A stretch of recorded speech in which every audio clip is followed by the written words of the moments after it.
Isaías capítulo 40, versículos 7 e 8. Seca-se a erva e caem as flores, soprando nelas o hálito do Senhor. Na verdade, o povo é erva. Seca-se a erva e caem as flores, mas a palavra de nosso Deus subsiste eternamente. Agora Isaías 55, versos 10 e 11.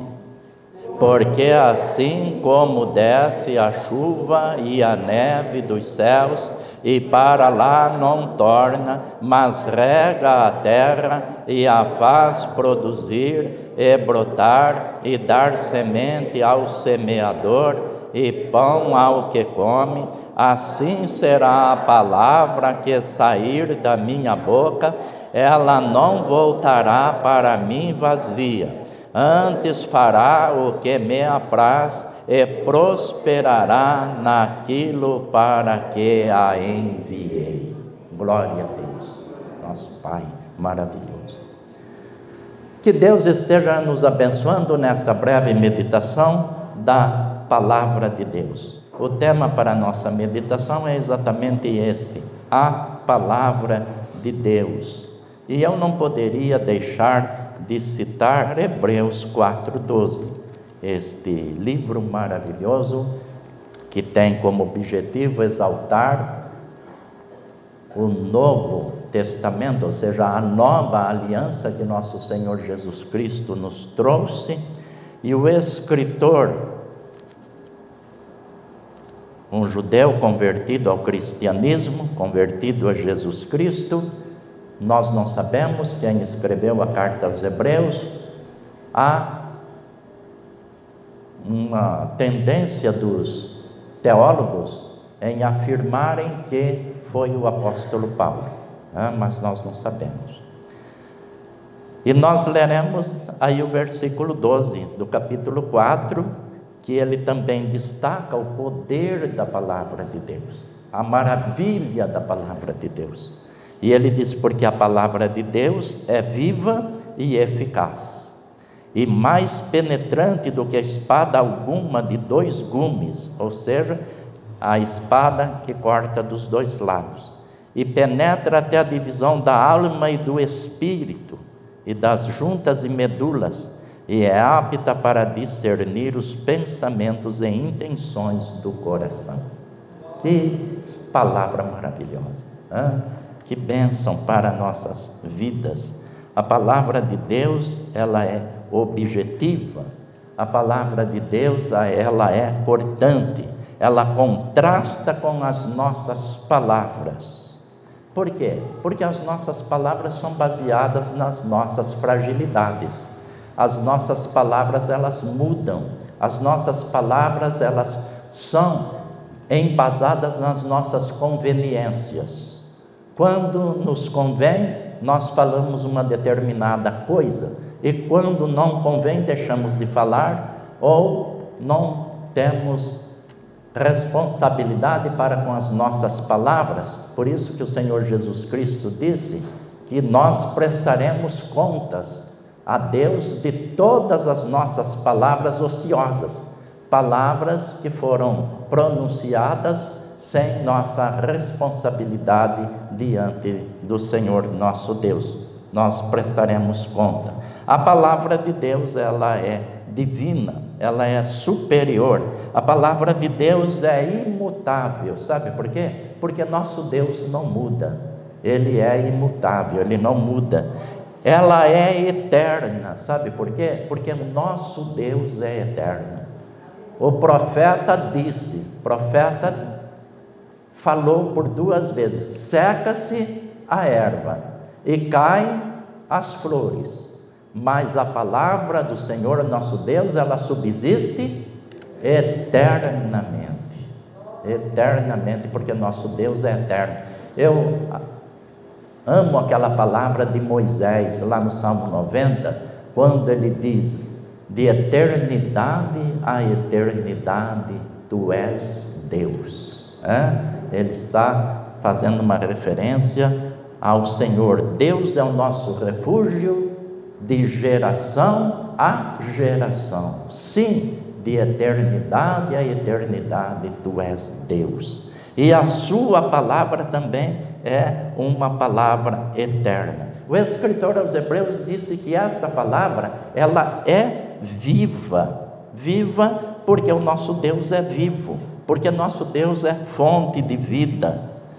Há um comentarista bíblico, Adam Clarke, que ele compara a palavra de Deus a sementes. As sementes, você quando as compra, elas têm um aspecto de secas, que elas estão sem vida. Mas quando elas entram em contato com o solo, com o calor e com a umidade, elas germinam, elas se desenvolvem, crescem. E ele faz uma ilustração com a palavra de Deus, inclusive citando sementes que a ciência já confirmaram que atravessaram milênios na história e que as pessoas consideravam elas já sem vida, e depois de mais de 1000 anos elas voltaram ainda à vida. E o Clarke, ele diz, assim é a palavra de Deus. O pastor e doutor teólogo Dr. Russell Shedd, ele diz que a palavra de Deus nos nossos corações, ele disse, uma pessoa que ouve uma única vez o Evangelho de nosso Senhor Jesus Cristo, uma única vez que a pessoa ouve as boas novas, as boas notícias de salvação, que vem do coração de Deus para o nosso coração, essa pessoa nunca mais ela será a mesma pessoa. Ela pode até ser indiferente com a palavra, ela pode até desprezar a palavra, ela pode até protelar uma decisão ao lado do Senhor Jesus Cristo, mas ela nunca mais será a mesma pessoa. Sabe por quê? Porque a semente ficou plantada lá no seu coração, e no tempo determinado por Deus e também pela pessoa, dependendo da sua condição espiritual, essa pessoa vai render-se ao senhorio de Jesus Cristo. São muitas as pessoas que hoje estão nas nossas igrejas servindo a Deus e já me disseram, por que eu não entreguei a vida a Jesus Cristo antes? Por que eu não fiz isso? Por que eu esperei tanto? Por que eu perdi tanto tempo? Eu ouvia meu tio falando, ouvia o pastor fulano falando, ouvia minha mãe, ouvia meu avô, minha avó falando do Santo Evangelho, mas eu não dei crédito. Mas chega um dia que aquela semente, ela germina, aquela semente se desenvolve, ela cresce e ela frutifica para a glória do Senhor nosso Deus. E ela frutifica ainda para a nossa felicidade e bem-estar, especialmente espiritual, porque a felicidade material ela é passageira.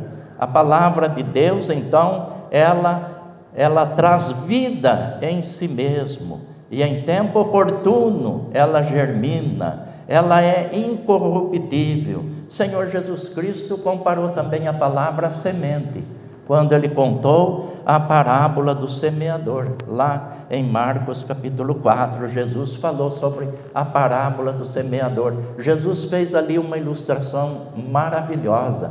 Ele disse que a semente caiu à beira do caminho, vieram as aves e as comeram.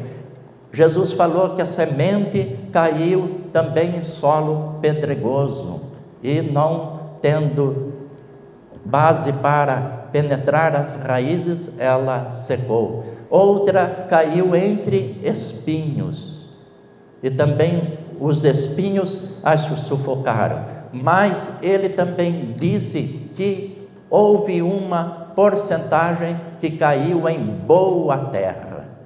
e essa boa terra, a semente germinou, cresceu e produziu 100%. Que bênção, que maravilha, né? Então nós precisamos semear a palavra. Quando os discípulos questionaram: que semente é essa, Senhor Jesus? Que semente é essa? Jesus falou: a semente é a palavra, é a palavra. Agora nós temos a oportunidade de, através do poder do Espírito Santo, trabalhando nos nossos corações psíquicos, o Espírito Santo trabalhando nas nossas mentes, avaliar, fazer uma avaliação, fazer um exame retrospectivo lá dentro do nosso coração, ou melhor dizendo, introspectivo, não? Fazer um exame introspectivo, olhar para dentro de nós mesmos e perguntarmos, sabe, fazer um monólogo, conversar com você mesmo, e perguntar: que tipo de terra é o meu coração? É aquela terra da beira do caminho, que não guarda a palavra, as aves do céu vêm, quer dizer, as coisas materiais, as novidades estão aí, e elas tomam o lugar da palavra. Ou é cheio de espinhos, prazeres mundanos e tudo mais, ou é um solo pedregoso, duro, indiferente. Que tipo de terra é o seu coração? Porque a palavra de Deus, ela é a semente, ela está aí e ela precisa germinar, dependendo do cuidado que você tiver para com o seu coração, com a sua terra, ela pode crescer e frutificar. A palavra de Deus, ela não fica presa. Escrevendo a Timóteo, na segunda carta, no capítulo 2, versículo 9, o apóstolo Paulo disse assim: sofro trabalhos e até prisões, mas a palavra de Deus não está presa. Foi das prisões de Paulo que ele escreveu, ou da prisão de Paulo, lá, especialmente em Roma, que ele escreveu a maioria das suas cartas doutrinárias para as igrejas. Dos 27 livros do Novo Testamento, nós temos 13 que são cartas do apóstolo Paulo. 13 cartas às igrejas, que nos abençoam, cartas que nos ensinam verdades maravilhosas sobre Deus, sobre o céu, sobre o Espírito Santo, sobre a igreja, os privilégios benditos que Deus tem reservado para aqueles que o amam, a igreja. A palavra de Deus não fica presa. A palavra de Deus, ela cumpre os propósitos de Deus. Deus disse através do profeta Isaías: ela vai produzir o que me dá prazer, o que me apraz. Ela não volta vazia, mas cumpre o propósito de Deus para aquilo que ela foi enviada. O escritor aos Hebreus diz que a palavra é eficaz, eficiente, edificante. Sempre ela tem um objetivo, ela é poderosa para nos elevar de uma posição de servos a uma posição de dignidade, de uma posição de escravos do pecado para uma posição de cristãos salvos pelo poder do sangue de Jesus. É isto que Deus faz com a sua bendita palavra, trabalhando em nossos corações. Ela é eficiente, edificante, ela tem um objetivo, ela é poderosa para, eu tenho dito dominicalmente, para nos tirar do lamaçal do pecado e nos colocar nas posições celestiais em Cristo. Irmãos, sempre que eu falo isso, não sai da minha mente, ou melhor dizendo, vem à minha mente aquela circunstância tão triste, toda aquela situação que nós vimos ali na Cracolândia, em São Paulo. E nós vemos ali, irmãos, quem trabalha lá como missionários, hoje, os missionários ali, os irmãos sabem quem são eles? Não são membros das nossas igrejas que foram lá para a Cracolândia trabalhar na Cristolândia, e estão lá visitando a Cracolândia. Eles nasceram na Igreja Batista de Leme, de Sumaré, Americana, Pirassununga, e estudaram, fizeram um curso de missões e foram para lá. Não é nada disso não. Sabe o que é? São aquelas pessoas que foram evangelizadas lá dentro da Cracolândia. Quando eu falei aqui lamaçal do pecado, lá é o lamaçal. Irmãos que foram conosco lá disseram a hora que voltaram: pastor, aquilo lá é o inferno. Um homem lá da Cracolândia, viciado, a hora que ele viu eu andando lá no meio deles, lá naquela época lá tinha umas 800 ou 1000 pessoas lá viciadas, porque a polícia tinha feito uma revisão ali aqueles dias, devido a uns acidentes que aconteceu lá, porque sempre a permanência lá era de 2000 pessoas. Naquele dia que nós fomos tinha 1000 só, umas 800 a 1000.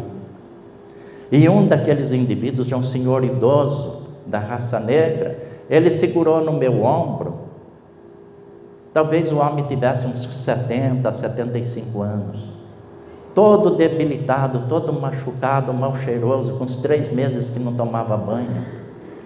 E ele disse assim, no meu pé de ouvido aqui, segurando no meu ombro uma mochila e andando mancando, e eu levei ele até na Cristolândia, e ele foi dizendo pelo caminho, uns 3 quarteirões: pelo amor de Deus, tira eu desse inferno, tira eu não quero mais voltar para esse inferno.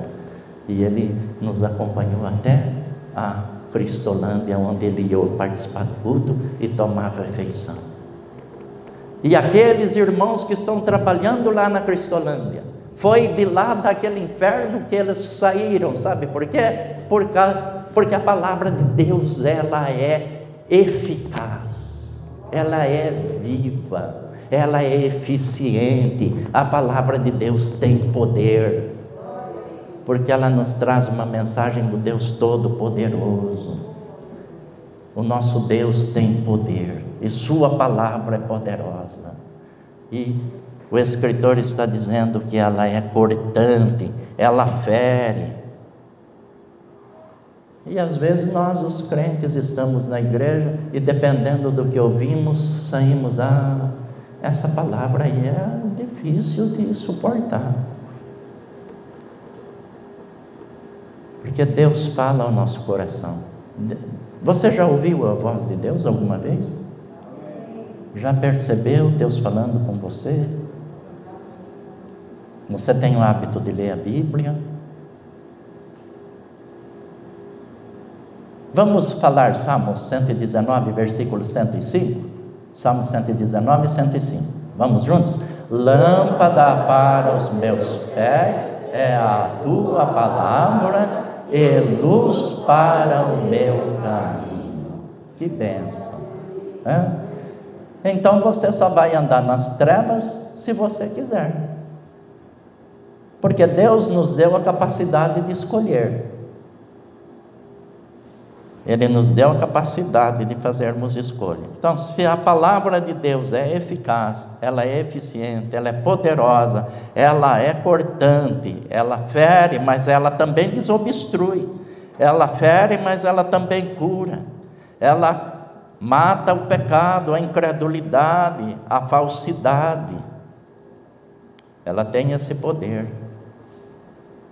Essa palavra, ela é luz.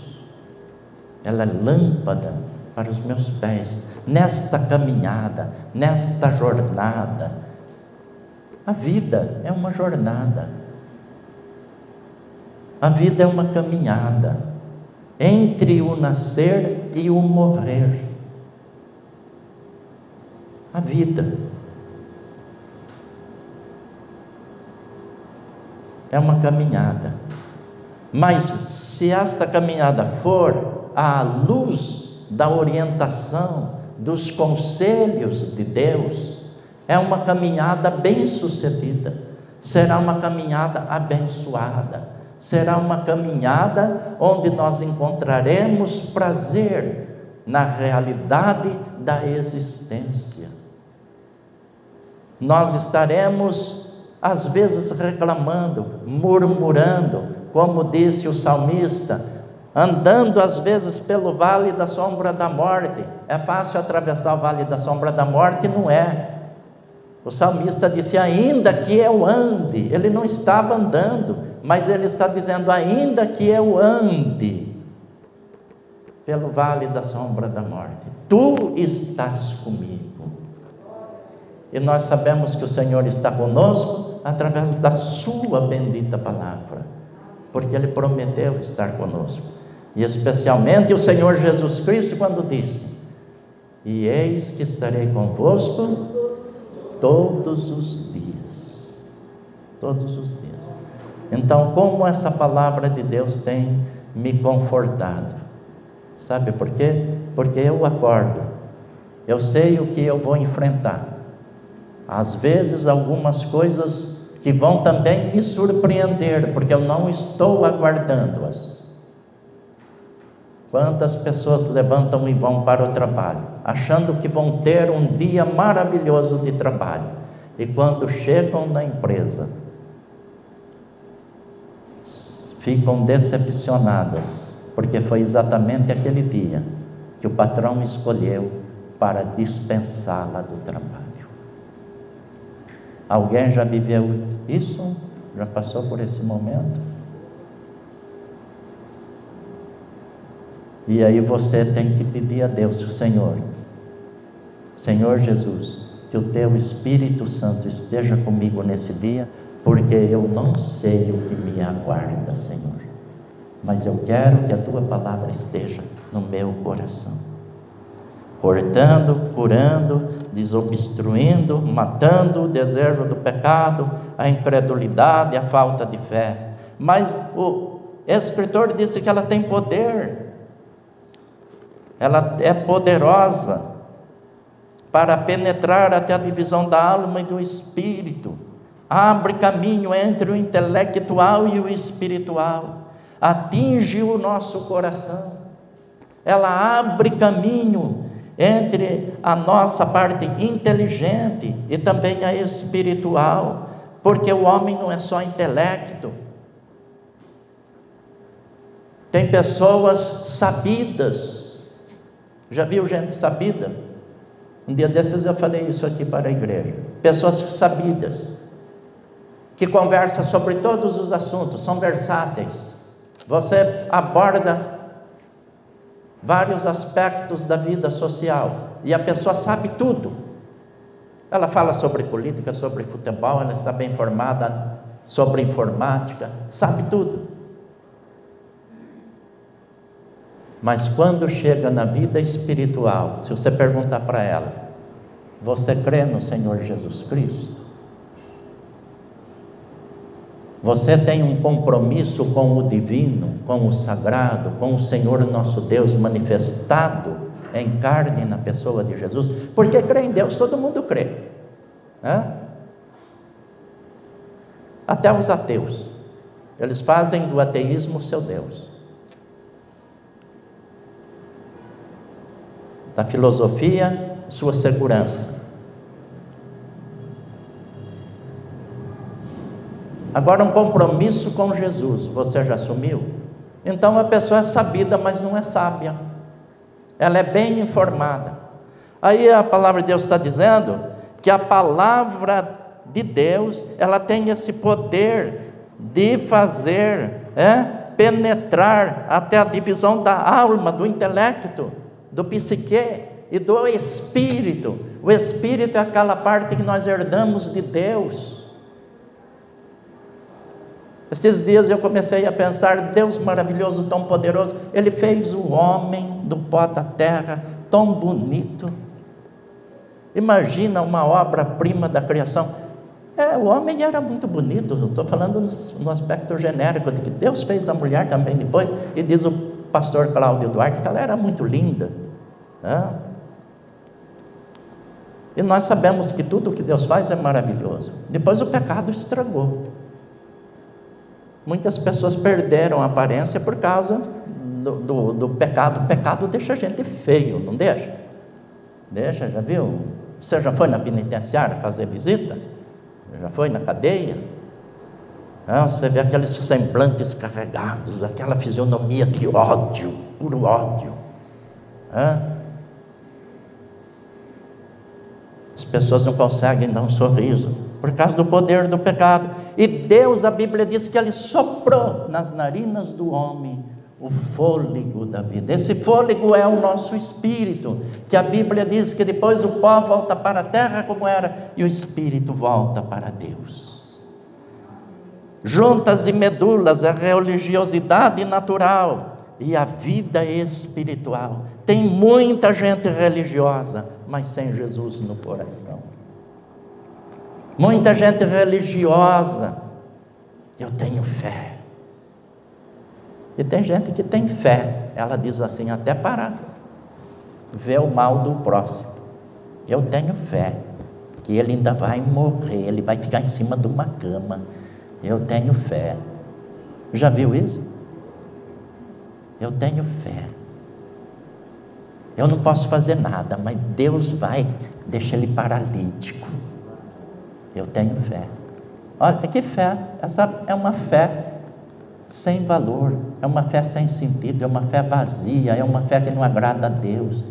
É a fé que destrói, sabe por quê? Porque esse coração que expressa essa fé é infeliz, desconhece o amor de Deus, a misericórdia e a graça e o poder do perdão.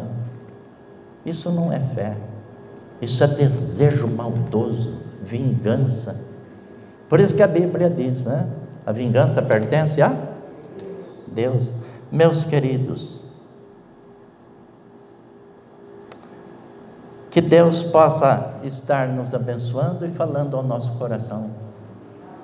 E que nosso coração possa ser totalmente do Senhor Jesus Cristo. Que Ele, através da sua palavra, Ele orou, sabe que Jesus orou por nós? Pedindo a Deus que nos santificasse. Lá em João 17:17, se não me falha a memória, o Senhor Jesus disse assim: santifica-os na verdade. A tua palavra é a verdade. Então que nesta noite nós possamos ter entendido o poder da palavra do Senhor nosso Deus. Ela nos abençoa, nos qualifica, ela nos fere, mas também cura, ela desobstrui o caminho, ela é incorruptível, ela é uma semente abençoada. Eu vou passar a palavra agora para o irmão Nelson, ele estará dando sequência no culto, e as irmãs que serão batizadas poderão estar se retirando também, e nós estaremos então realizando os batismos da irmã Ivonete e a irmã Mariana. Irmãos amados, o batismo, ele tem um símbolo muito bonito, o batismo bíblico. É a palavra de Deus que nos ensina. O batismo tem símbolo de sepultamento para uma vida de pecado. E quando a pessoa é levantada na água, simboliza que ela ressuscitou para uma nova vida com Jesus Cristo. E a Bíblia diz: aquele que crer e for batizado será salvo.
mediante a sua pública profissão de fé, eu, como ministro do Evangelho, me batizo em nome do Senhor, Deus, Pai, Filho e o Espírito Santo. Amém. Amém. Glória, glória aos anjos cantam, glória, glória às almas tocam. Agora nós vamos chamar as irmãs que foram batizadas, para elas virem até aqui. A irmã Mariana, aqui está o certificado de batismo. Irmãos, modéstia à parte, a Igreja Batista da Convenção Batista Brasileira ainda é uma das denominações mais sérias do Brasil, tá bem? Do nosso país, bem? O nome da Convenção Batista Brasileira tem sido honrado, graças a Deus, respeitado, admirado, inclusive pelas nossas autoridades brasileiras, né? Então, primeiro ser crente em Jesus Cristo, viu, irmã? E depois ser um bom crente batista, tá bem? Deus abençoe. As palavras que eu disse à irmã Mariana são as mesmas que eu estou dizendo para a irmã, tá bem? A irmã, a partir de hoje, tornou-se membro de uma igreja batista da Convenção Batista Brasileira, tá bem? Amém. Mas quem te dá direito à vida eterna, à salvação da tua alma, é Jesus Cristo, tá bem? Então, depois eu sempre digo, irmãos, tá? A melhor coisa do mundo é ser crente em Jesus Cristo. E a segunda é pertencer à Igreja Batista, tá bem? Então, continue sendo uma bênção no reino de Deus, tá bem? Deus a abençoe grandemente, tá bom? Que o amor de Deus, nosso Pai, e a graça salvadora do nosso Senhor Jesus Cristo, e todas as consolações do Espírito Santo, repouse sobre nossas vidas, repouse sobre a Igreja de Jesus Cristo, desde agora e para sempre. Amém. Amém. Que Deus nos abençoe, irmãos. Podemos sentar. Eu desejo a todos uma semana abençoada, com muita prosperidade, muita saúde e harmonia no seu lar.